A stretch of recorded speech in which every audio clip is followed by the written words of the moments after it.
Good morning, Midland, Texas. Buddy Webb here. I'm going to do a short video, and what I want to talk about is the Gowan and Harris murders here in Midland, Odessa, and how maybe that's connected to the crimes here at with the murder attempt on my life, the suspected murder of the last homeowner, the murder of the young girl at the old show party, and I believe that probably a lot of the violent crimes, the murders, etc., are connected to this common human trafficking crime ring that is rigging these homes, and where all the homeowners are reporting people in the attic, and same crimes I reported, and so uh, basically where this story is on January 28, 2012, I was ambushed and shot in my home. 2 weeks after reporting a suspected tunnel to the DEA, somebody under my home shoots me. We know that because triple proof shows I wasn't shot with my gun, and the entrance and exit wound on my foot is 2 inches above ground. And now multiple people are documented saying tunnels, underground facility here. So you can be sure that it's here. I mean, there is no doubt about that. And so that was January 28th. I was in the hospital 10 days. I got out of the hospital, I think, February 7th. And then a month later, on March 5th, 2012, Joe Martin, who I believe lived at 3811 Faircircle, which that's the home on the corner of my cul-de-sac. There's only 9 homes in this small little cul-de-sac, and that was the corner home. And he was sitting in a car here in Midland, and the passenger of the car, Stephan Gowan, was shot in the head by another guy, and I think they charged a Jeremiah Aaron Brown with that murder. And I wondered, due to the timing of it, and there was a guy that lived in my cul-de-sac that was in the right there involved or in the car when that murder happened.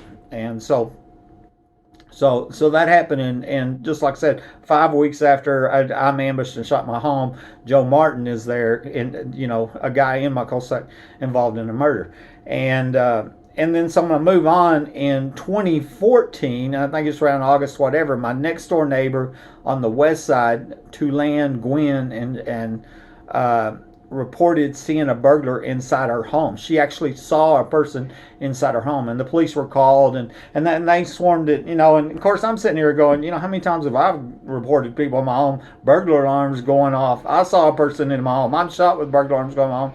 But she calls somebody and reports somebody burgling a home next door, and all of a sudden, the police swarm in, which is good because that's what they should do.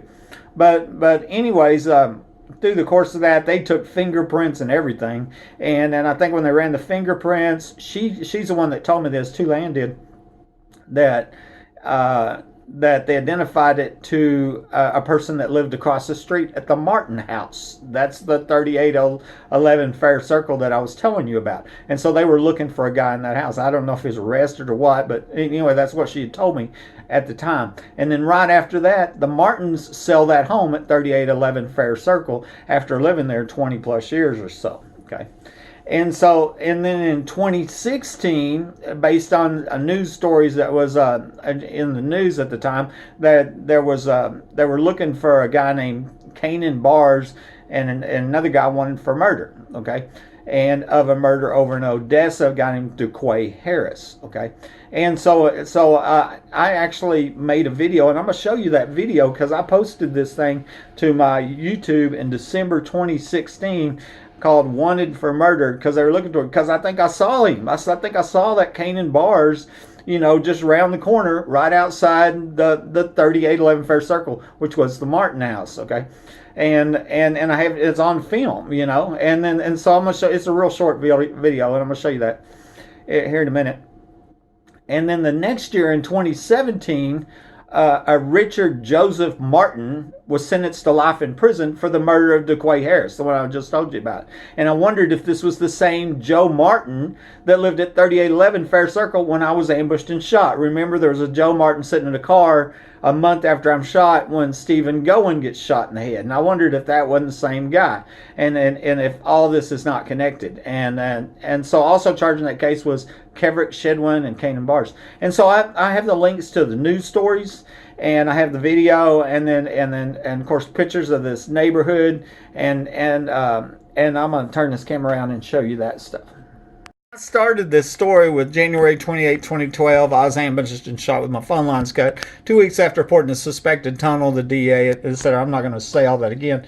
This is a screenshot from my video camera, and it was time stamped, right then, showing that. And interesting, I remember last night, because there was slander, it's like these people never stop, attacking the crime victim, the slander, whatever. And I even posted on my Facebook, I said, what part did you not understand about triple proof showing I wasn't shot with my gun? And if I ain't shot with my guns, that means somebody came to my home and shot me. And that makes that capital attempted murder at your house and my house too. And so we know for a fact there was a capital attempted murder at the Faircircle Cul De Sac, in January 28, 2012. Okay.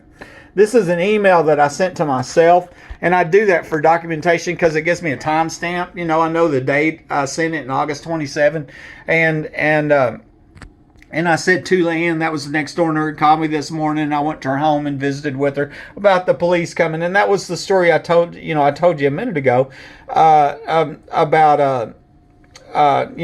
She's the one that told me that the police said it was somebody at the Martin address that they identified that had broken her home, and she actually saw a person in her home, and I actually saw a person in my home too, and I just didn't get it on camera, but I saw a person myself.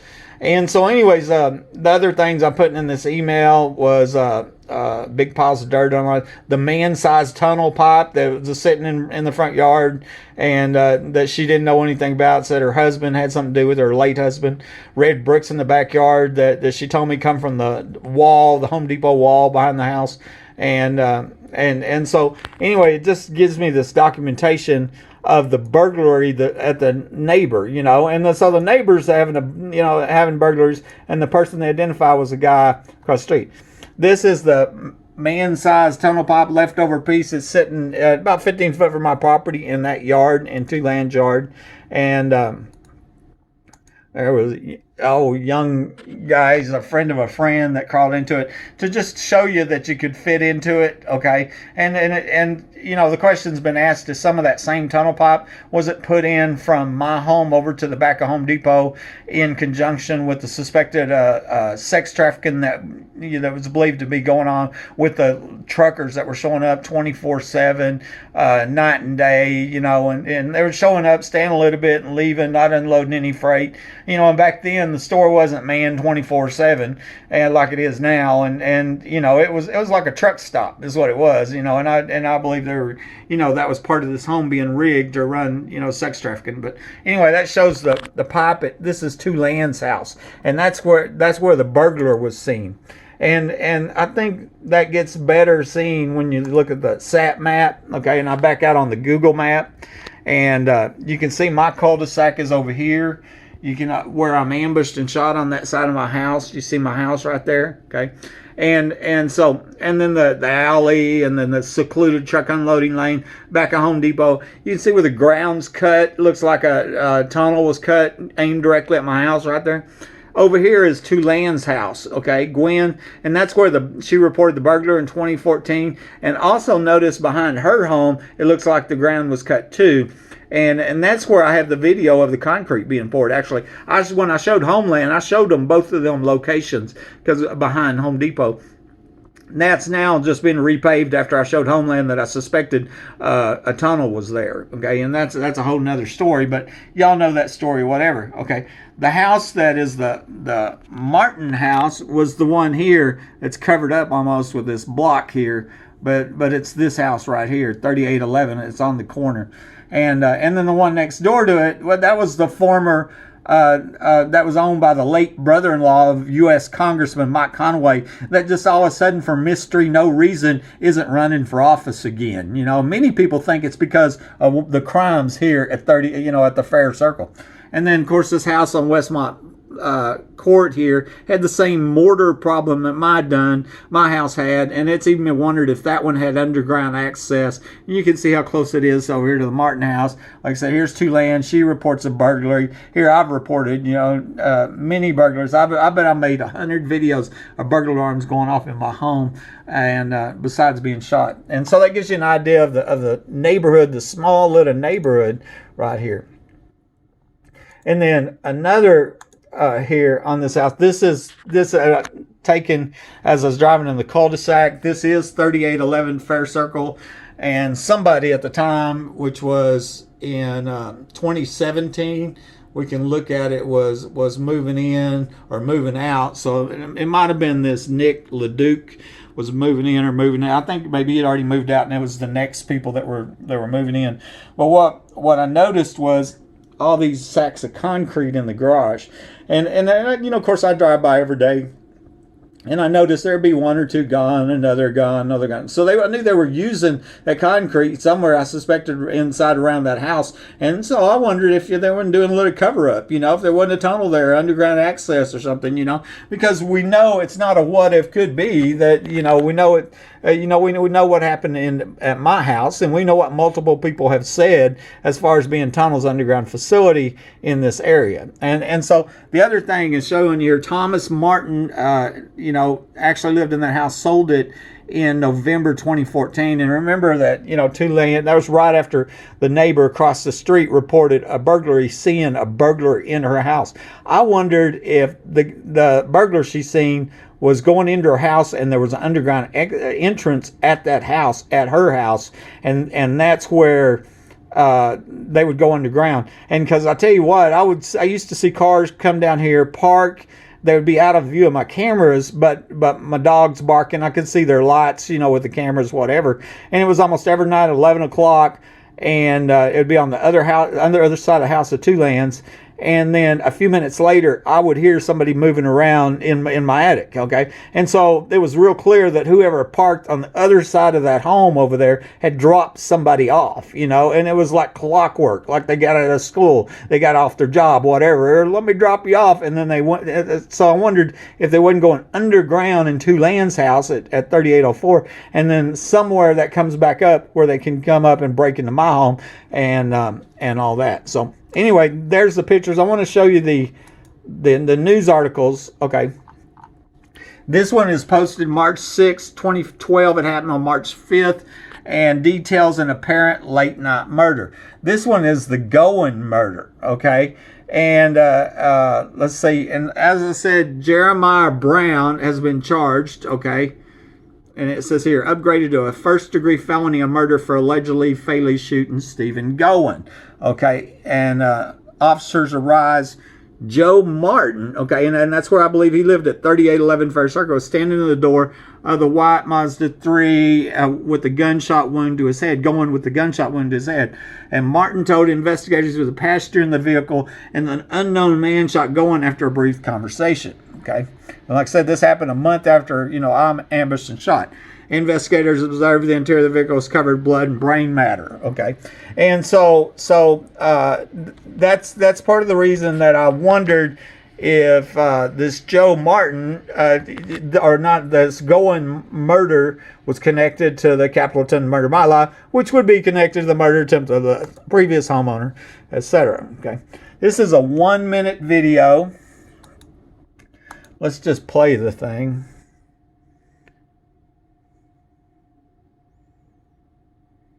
I don't think there's any sound. They said Candy Bar is one for the murder of DeQuay Harris in Odessa 2013. Shadwick and Martin has also been charged in the case. I wonder if Martin was released to the Martins. Okay, so there's a picture of them.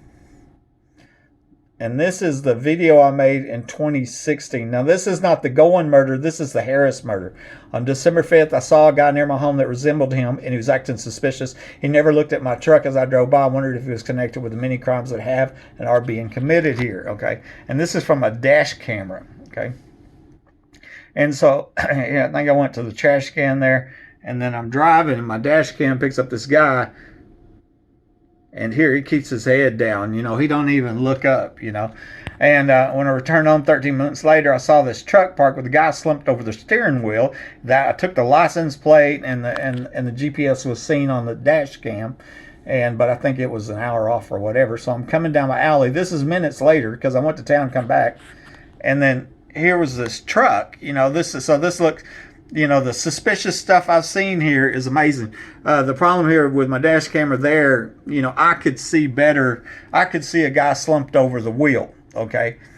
And my attorney advised me not to contact law enforcement due to the defamation of character and possible run into still secret police, and they were secret back at that time, and so share this video. So that was basically it. And somebody just recently says, you know, do you call the police when, you know, when they break in your house? And I'm going, my attorney advised me to quit calling the police. I mean, you know, and now, you know, it's just the more recent evidence is we've got the police report from 2012 that showed 5 police officers at my house or in my house, and they're not seen on the camera arriving. And that told me they were under my house, you know. And so, you know, remember somebody under my house shot me, and then a previous owner, the resident lived here, told me, he says, yeah, me and my brother used to go in the tunnels under that house, right? So that's where I believe them 5 police officers were. And but anyway, that's another story. Here's this Richard Joseph Martin. And so I wondered if this is the same Joe Martin that was sitting in the car when the murder happened in 2012, a month after I shot. And he gets sentenced to life in prison for that Harris murder over in Odessa, and that's the one that had the Canaan bars and the Kevrick Shedwin. And remember, in December 2016, I made that video, okay? And so that would be real interesting. And so maybe, you know, law enforcement can come up with this and put some leads together and start tying all these crimes together, all these murders and you know and that are going on around here to the crimes here at my house. By the way, Midland, Texas.